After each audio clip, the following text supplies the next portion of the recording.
आज ईसाईयत को पछाड़कर दुनिया का सबसे बड़ा धर्म बन चुका है। एक मशहूर रिसर्च एजेंसी की जिसका नाम PR वायर्स है, उसने अपनी रिसर्च में बताया कि ऐसा ही चलता रहा तो अमेरिका कब इस्लामिक राष्ट्र बन जाएगा, अमेरिका को खुद भी पता नहीं चलने वाला। 1998 के बाद पैदा होने वाले एक बड़ी आबादी खुद को ईसाई नहीं मानते। करते उन पॉइंट्स के ऊपर के दुनिया में लोग सबसे ज्यादा इस्लाम में ही क्यों कन्वर्ट हो रहे हैं। Subscribe for more.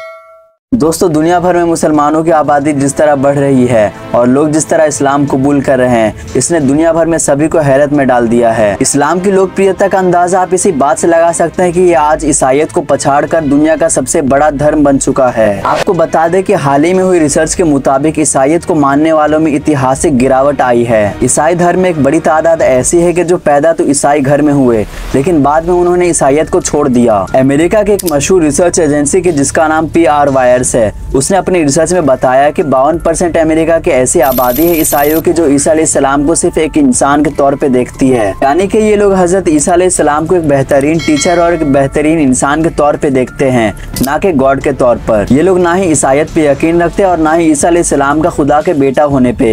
ये लोग सिर्फ और सिर्फ ईसा अलैहिस्सलाम को एक आम इंसान मानते हैं। दोस्तों, अमेरिका का एक मशहूर न्यूज़पेपर जिसका नाम है the Guardian, Christianity as default is gone, the rise of a non Christian Europe के नाम से एक रिसर्च पेपर प्रकाशित किया है, जिसमें यह दावा किया गया है कि अमेरिका के नौजवानों की एक बड़ी तादाद ऐसी है कि जो किसी भी मजहब और धर्म में यकीन नहीं रखती। और अगर इस आबादी को ईसाईयत से निकाल दिया जाए तो ये मान लेना चाहिए कि आज इस्लाम दुनिया का सबसे बड़ा धर्म बन चुका है। हैरानी की बात तो यह है कि पिछले दिनों ऐसे बहुत से खबरें आई कि जिन्होंने ईसाईयत को छोड़ के इस्लाम धर्म को अपनाया। जैसे कि हाल ही में अमेरिका के मशहूर पादरी हिलेरियन हैगी ने इस्लाम कबूल करके पूरी दुनिया में कोहराम मचा दिया था। आपको बता दें कि अमेरिका के वो लोग जो किसी भी धर्म को नहीं मानते हैं, यानी कि एथिस्ट लोग, वो लोग भी अब धीरे धीरे इस्लाम की तरफ अट्रैक्ट हो रहे हैं। और अगर ऐसा ही चलता रहा तो अमेरिका कब इस्लामिक राष्ट्र बन जाएगा, अमेरिका को खुद भी पता नहीं चलने वाला। अमेरिका के अलावा दुनिया भर में ईसाईयत का गढ़ माने जाने वाला चेक रिपब्लिक दुनिया का सबसे बड़ा देश बन चुका, जहाँ के 91% आबादी ने ईसाईयत को छोड़ दिया है, जिसमें से बहुत से लोगों ने इस्लाम कबूल कर लिया है।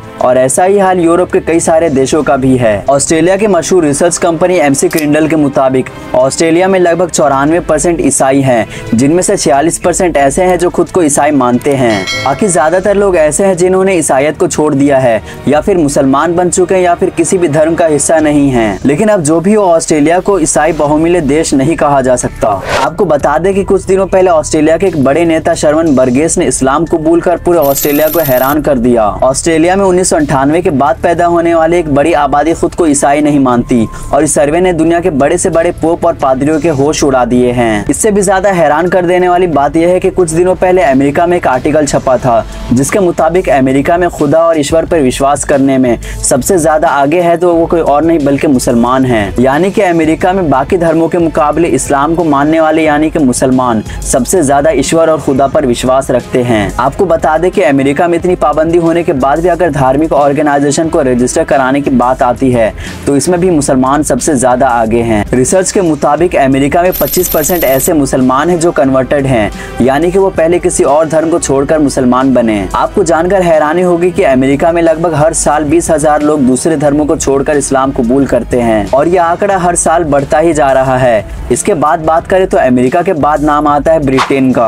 आपको बता दें कि ब्रिटेन में इस्लाम कबूल करने वालों में सबसे ज्यादा तादाद औरतों की है। दोस्तों, एक्सपर्ट्स की माने तो इस्लाम का वेस्टर्न कंट्रीज में इतनी तेजी से बढ़ने का वैज्ञानिक कारण है। मुसलमानों का सामाजिक रहना सहना इतना मजबूत होता है कि वो हर किसी को आपस में जोड़ कर रखता है। तो वहीं दूसरी तरफ अमेरिका और यूरोप में फैमिली सिस्टम पूरी तरीके से बिगड़ चुका है। वेस्टर्न कंट्रीज में फ्रीडम के नाम पे जिस तरह के हालात बने हैं, ऐसे में लोग इस्लाम को अपना फ्यूचर बना रहे हैं। दोस्तों, वेस्ट में जिस तरह से इस्लाम को बदनाम किया जाता है, आए दिन वही इस्लाम दुगनी तेजी के साथ बढ़ रहा है। आज भारत के साथ एशिया यूरोप में कोई धर्म अगर सबसे तेजी से बढ़ रहा है तो वो कोई और नहीं बल्कि इस्लाम है। दोस्तों, दुनिया भर में हर साल करोड़ों लोग इस्लाम कबूल करते हैं, और अगर बात करें भारत की तो सिर्फ भारत में हर साल में 1 मिलियन लोग इस्लाम कबूल करते हैं। दोस्तों, अगर भारत का बंटवारा ना हुआ होता तो आज भारत में लगभग 80 करोड़ मुसलमान होते, और आज भारत मुस्लिम मेजोरिटी कंट्री होता। अगर आंकड़ों पर नजर डाला जाए तो आज सबसे ज्यादा मुसलमान भारत में ही रहते हैं, और दुनिया में सबसे ज्यादा हाफिज कुरान भी भारत में होते हैं। अब बात करते हैं उन पॉइंट्स के ऊपर कि दुनिया में लोग सबसे ज्यादा इस्लाम में ही क्यों कन्वर्ट हो रहे हैं। सबसे पहले बात करते हैं सोशल इक्वालिटी की।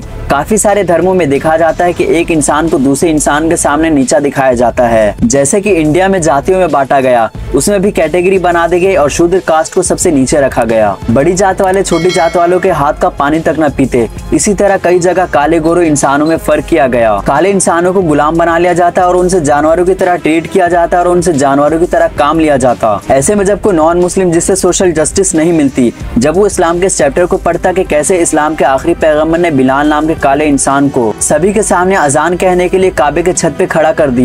इसके अलावा जब कोई नॉन मुस्लिम इस्लाम के आखिरी पैगंबर के इस स्पीच के बारे में जानता कि जिसमें उन्होंने कहा था कि कोई अरेबियन नॉन अरेबियन पे सुपीरियर नहीं, इसी तरह कोई नॉन अरेबियन अरेबियन पे सुपीरियर नहीं और काला गोरे पे सुपीरियर नहीं, गोरा काले पे सुपीरियर नहीं। ये जानने के बाद कि इस्लाम में कोई ऊंचा नीचा नहीं, बस इसी पॉइंट की वजह से ना जाने कितने लोगों ने इस्लाम कबूल किया। इस्लाम में फॉरगिवनेस यानी कि माफ कर देने का तरीका भी काफी शानदार है। जब लोगों ने इसके बारे में जाना तो इस पॉइंट की वजह से भी काफी सारे लोगों ने इस्लाम को कबूल किया। मान लीजिए कि कोई कम्युनिटी किसी इंसान को बुरा भला कहे, उसे मारने की साजिशें करे और उसका बॉयकॉट करे, तो इसका रिजल्ट ये होगा कि जब भी उस इंसान को उस कम्युनिटी पे कंट्रोल मिलेगा तो अपना बदला जरूर लेगा। लेकिन दोस्तों, इस्लामिक हिस्ट्री में हमें इसके बिल्कुल उल्टा देखने मिलता है। 6ठी सदी के शुरुआत में जब मुसलमान कमजोर थे, तब अरब के पावरफुल लोग उन पे जुल्म किया करते और उन्हें मारा पीटा करते। प्रॉफिट मोहम्मद को जान से मारने की कोशिशें किया करते, यहाँ तक कि मुसलमानों का बॉयकॉट भी किया गया। 3 साल तक मुसलमानों पे पाबंदी लगाई गई, अगर उन्हें कोई सामान बेचता तो उसे भी सजा मिलती।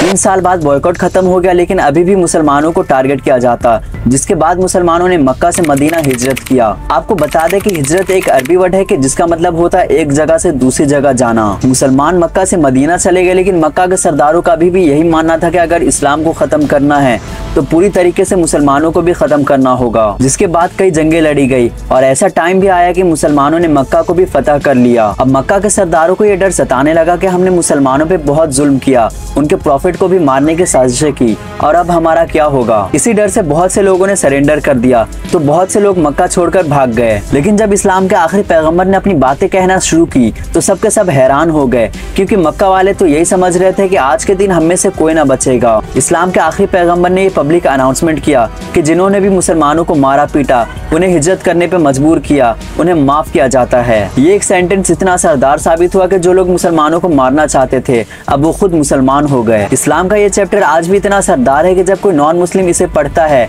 तो आज भी इस्लाम की तरफ अट्रैक्ट होता है। इसके अलावा एक और रीजन है और वो है बिहेवियर। आज के टाइम पे सोशल मीडिया पे जो इस्लाम की तस्वीर बनाई जाती है, यानी कि जिस तरह से इस्लाम को दिखाया जाता है, इस्लाम वैसा बिल्कुल नहीं। हालांकि मैं ये भी नहीं कहता कि इस्लाम के टीचिंग्स के अकॉर्डिंग सारे ही मुसलमानों का बिहेवियर बहुत अच्छा है। इस्लाम कहता है कि शराब पीना हराम है, यानी कि शराब पीना इस्लाम में मना है, लेकिन इसके बाद भी आपको कई मुसलमान शराब के ठेकों पे खड़े हुए दिखेंगे। तो वहीं दूसरी तरफ ऐसे मुसलमान भी है कि जो इस्लाम के टीचिंग्स के अकॉर्डिंग चलते हैं। जैसे कि इस्लाम में पड़ोसियों के हक को बहुत ज्यादा इंपॉर्टेंस दी गई है। जैसे कि आपका पड़ोसी भूखा है और आपके पास 1 रोटी है, तो ऐसे में आपको जरूरी है कि आधा रोटी आप अपने पड़ोसी को दें। इसके अलावा आजकल जो बड़े बड़े सेलिब्रिटीज इस्लाम कबूल कर रहे हैं, इसमें इस्लामोफोबिक एडवर्टाइजमेंट का भी काफी बड़ा किरदार है, क्योंकि जब लोग इस्लाम के खिलाफ प्रोपेगेंडा करते हैं तो इसके 2 नतीजे होते हैं, एक पॉजिटिव और दूसरा नेगेटिव। नेगेटिव ये होता है कि लोगों में मुसलमानों के खिलाफ नफरत भर जाती है, जबकि पॉजिटिव ये होता है कि लोग एंटी इस्लामिक क्लेम को समझने के लिए इसे पढ़ना शुरू कर देते हैं और इस्लाम को पढ़ने के बाद उन्हें ऐसे पॉइंट्स मिलते हैं जो क्लेम से बिल्कुल अलग होते हैं और फाइनली वो लोग इस्लाम कबूल कर लेते हैं। दोस्तों, इस वीडियो को ज्यादा से ज्यादा शेयर करें और एक अच्छा सा कमेंट जरूर करें, और ऐसे और वीडियोस देखने के लिए वीडियो को लाइक करके चैनल को सब्सक्राइब जरूर करें।